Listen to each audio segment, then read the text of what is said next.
Hello everyone. So for part of this asynchronous lesson, I'm just going to need y'all to log into your CollegeBoard account.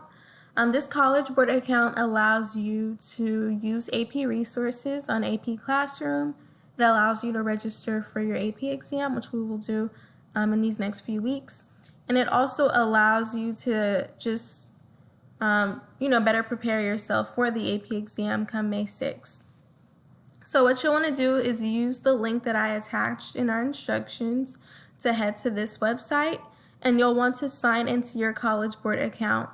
Most of y'all should already have an account. If you don't, then you'll want to create an account.